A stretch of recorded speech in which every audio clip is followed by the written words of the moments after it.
Saya awalnya juga cita-cita saya masuk ke IPDN, terus saya juga terjun ke politik juga. Ternyata kata orang tua saya, gaji seorang pegawai negeri mah nggak bisa barang bere kabatur gitu. Di situ saya termotivasi, saya harus bisa nolongin orang banyak gitu. Assalamualaikum warahmatullahi wabarakatuh. Perkenalkan, nama saya Rega Primantara, berasal dari Jatinangor, usia 22 tahun, sebagai pemilik Abdul Coffee and Resto di Panumbangan, Ciawi, sama di Pagerage. Awal mula tertarik di dunia F&B sih karena saya suka kulineran sih ya. Sering nongkrong-nongkrong juga bareng teman-teman. Cuma di situ saya sering merhatiin di tiap-tiap ketika saya nongkrong gitu, merhatiin area-areanya, produknya, karyawannya. Kayaknya seru gitu ketika saya punya bisnis itu sendiri gitu. Awalnya ketemu rekan saya gitu, namanya Rizal Bahrul. Ketemu di kampus awal tahun masuk kuliah 2019. Pada saat itu kita berpikir punya rencana untuk bikin angkringan atau bikin rice box gitu. Pada saat itu emang saya juga terlahir di keluarga sederhana, kebutuhan pas-pasan gitu, kurang tercukupi dari segi bekal gitu. Jadi gimana caranya orang kudu bertahan hidup. Nah, dari situ lihat peluang, kita bikin rice box itu. Dari mulai per hari itu kita bisa ngejual 30 box sampai berjalan 1 minggu 2 minggu. Nyampe penjualan kita sehari bisa dapat keuntungan 500.000. Tapi terhenti gara-gara adanya pandemi.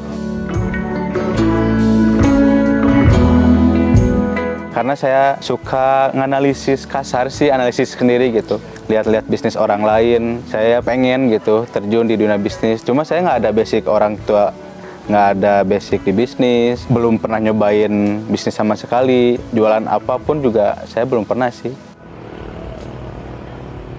Latar belakang keluarga saya terlahir dari keluarga sederhana sih ya. Dari ini sih ya, ayah saya di politik, ngejabat 2 periode jadi lurah. Ibu saya megang yayasan, dia punya sekolahan PAUD. Karena keluarga saya terjun di politik, saya awalnya juga kepengen ke depannya, cita-cita saya masuk ke IPDN, terus saya juga terjun ke politik juga. Ternyata itu tidak sesuai dengan realita saya gitu. Kata orang tua saya, gaji seorang pegawai negeri mah nggak bisa barang bere kabatur gitu. Bener oke sih gitu. Dari situ saya didoktrin kayak kamu harus berbeda gitu. Kamu punya adik, punya keluarga. Saya harus bisa nolongin orang banyak gitu. Itu sih. Di situ saya termotivasi, seenggaknya saya bisa nyenengin adik-adik saya gitu, adik saya sendiri. Entah itu ngasih apa, itu sih ya. Emang dari awal juga saya pengen gitu punya coffee shop. Cuma modal kurang mendukung gitu, karena butuh modal yang cukup luar biasa besar lah gitu buat saya. Sebetulnya saya dikasih kepercayaan, kasih kesempatan untuk mengembangkan Abdul ini gitu, berdua dengan rekan saya. Kita ada keinginan, kita ada kemauan, insya Allah semuanya pasti berjalan ya.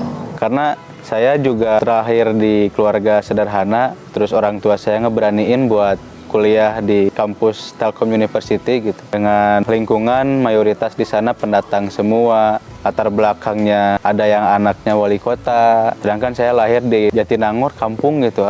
Kuliah di Bandung, ketemu orang-orang baru dengan gaya hidup yang luar biasa gitu. Dari situ saya muncul rasa minder gitu. Tapi itu bukan jadi penghalang untuk saya untuk bergaul di kampus. Saya yakin gitu, saya pasti bisa membaur dengan lingkungan yang baru gitu. Dan itu pun yang ngebentuk saya sampai sekarang gitu. Abdul tuh kebentuk yang tadi gara-gara kita bikin rice bowl dengan rekan saya. Itu tuh berjalan 2 minggu, terus terhenti gara-gara COVID. Setelah itu semuanya vakum, saya sama teman saya tiba-tiba kepikiran buat bikin coffee shop karena kita dikasih lahan ini, dikasih untuk ngembangin gitu. Nah, kebetulan juga kita pengen belajar di dunia F&B, nah kita salurin di Abdul gitu waktu itu. Emang rezeki, emang ada kesempatan gitu. orang lain ketika dimana usahanya tutup, kita malah bikin kopi shop gitu. Karena emang ada lahan di daerah Ciamis, Tasik, kita coba untuk memanfaatkan lahan itu gitu. Dan kebetulan lahannya cukup mendukung, semua anggarannya juga alhamdulillah cukup gitu. Nah, kita ngeberaniin diri untuk bikin ini gitu. Karena mungkin pada saat pandemi di mana orang lain pada tutup mungkin ya, si Abdul ini malah berjalan operasionalnya, tapi kita tetap mematuhi protokol, tetap ikuti arahan dari Satgas. Mungkin orang-orang nyari hiburan atau nyari refreshing pada saat itu larinya ke Abdul Kopi. Di situ sih mungkin momentumnya sih, alhamdulillah sih mungkin. Kalau dihitung dirata-ratain sih, sehari itu kita transaksi nyentuh di 100-an. Untuk omset tertinggi kita pernah di angka 20 jutaan. Itu pun ketika hari-hari raya, hari-hari libur, harus gitu kan. Untuk dunia F&B itu menurut saya gampang-gampang susah sih, karena kita harus memperhatiin beberapa faktor gitu, beberapa aspek dari mulai produk, marketing, sarana, servis, itu pun semuanya harus berjalan dengan seiringan gitu. Cara saya ngejalanin itu semua, kita kebetulan ada tim sosial media, kita juga belajar webinar, sharing-sharing bisnis, materi-materi F&B. Nah dari situ kita coba nerapin apa yang kita dapat, kita terapin di Abdul Kopi ya. Saya pribadi sebenarnya sama rekan saya Rizal Bahrul, kita sering adu argumen, entah itu dari segi konsep, produk, kita cari yang terbaik gitu. Dari mulai pemilihan bahan baku yang berkualitas, sulit untuk mencari kualitas terbaik, produk terbaik, dari mulai kita kalibrasi menu untuk menentukan kualitas standar kita gitu. Itu sih yang sulit kita untuk capai gitu. Karena kita harus menyesuaikan juga dengan selera customer juga, kita punya standar juga. Untuk bersaing dengan kompetitor yang lain mungkin ya, sebenarnya kita tidak ada istilah bersaing gitu. Kita hanya ngasih yang terbaik buat customer gitu. Cara kita bertahan tuh, kita ada tim manajemen sosial medianya, entah itu bikin event di tiap hari-hari besar. Kayak misalkan waktu itu kita pernah bikin event dengan salah satu kopi roastery di Tasik gitu. Kita bikin lomba latte art, bikin manual brew, terus juga hari-hari tahun baru kita ngadain guest star dari Bandung ke Tasik, gitu sih ya paling. Yang pertama, servis sama produk sih ya, itu yang harus diperhatiin ketika kita ngelakuin kesalahan, entah produknya itu ada apa gitu yang membuat selera customer turun atau ada binatang atau apa, itu sih risiko yang paling fatal di dunia F&B. Itu tuh bisa menurunkan reputasi Abdul gitu. Yang harus diperhatiin itu sih ya. Kita berjalan 3 tahun sekarang. Bulan Maret tuh 3 tahun untuk yang Afdol di Panumbangan. Yang di Ciawi udah ada berjalan 2 tahun, yang di Pagar Ageng 2 tahun. 1 tahun kita berjalan, 2020 kita buka cabang di daerah Ciawi Tasik. Terus kita buka lagi di Pagar Ageng. Ya mungkin pada saat itu karena kita coba buat pengembangan ya, daya beli daerah Panumbangan Tasik Ciamis lumayan kuat ya pada saat itu. Kita bikin habit baru gitu dari yang mereka biasanya kopi sasetan gitu. Kenalin bahwa ini loh yang benar-benar kopi itu gitu.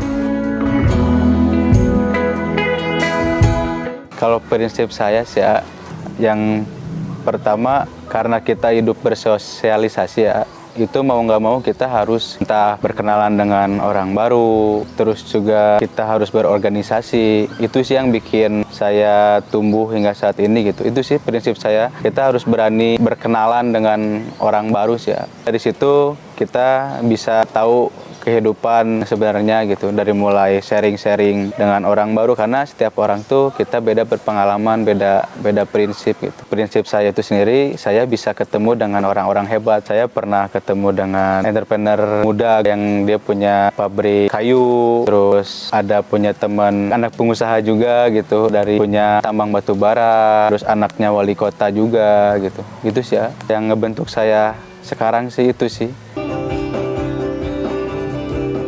Kunci suksesnya ini sih, sebenarnya juga saya belum dibilang sukses. Kalau saya sih kerjain yang ada di depan saya, kalau bisa kembangin itu sih. Karena kalau kita di situ-situ aja, kita nggak akan sukses. Ada istilah kita melebarkan zona nyaman kita gitu, itu sih. Pencapaian terbesar saya sih, saya bisa numbuhin ekonomi daerah sini sih ya. Dari mulai saya ada beberapa karyawan, dari outlet ini 10, cabang Ciawi kita ada 5 karyawan, cabang Pagar Ageng kita ada 12 karyawan. Itu sih ya. Mungkin itu bisa dibilang pencapaian terbesar saya sih ya. Bisa ngebantu ekonomi orang lain gitu. Kita total ada karyawan tuh 28. Ada salah satu tim kita juga, dia tuh awalnya bekerja parkiran di outlet Pandumangan. Awalnya tuh Diki kayak dia ngebantuin di Abdol gitu. Dari mulai parkirin, beres-beres, saya lihat attitude-nya bagus, sopan santunnya bagus, tata bahasa juga dia sopan. Saya kepikiran buat bentukin salah satu anak daerah gitu di Pandumangan. Ya mungkin bisa kedepannya buat jadi manajer salah satu perusahaan F&B terbesar di Indonesia gitu. Ya sekarang dia posisinya di Abdol Ciawi, jadi head bar, jadi baristanya di sana gitu. Harapan untuk Abdol Kopi sendiri, semoga kita tiap tahun kita bisa buka cabang baru sih ya. Dari mulai tiap tahun, 6 bulan sekali. Mungkin kalau bisa harapan saya 1 minggu sekali saya bisa buka cabang baru sih ya. Itu sih. Harapan buat calon-calon pengusaha muda, apa yang kalian sukai, apa yang kalian gemari gitu. Cari potensi diri terbaik kalian, suatu saat akan tahu potensi diri terbaik kalian, dan itu bakalan jadi bom waktu yang akan menjadikan kalian pengusaha baru gitu. Tips sukses untuk yang dengar mungkin ya, belajar sih ya, belajar intinya, belajar mencoba hal baru, ketika ada kesempatan dimaksimalin gitu, itu sih. Halo, saya Rega Primantara dari Abdol Kopi. Wassalamualaikum warahmatullahi wabarakatuh.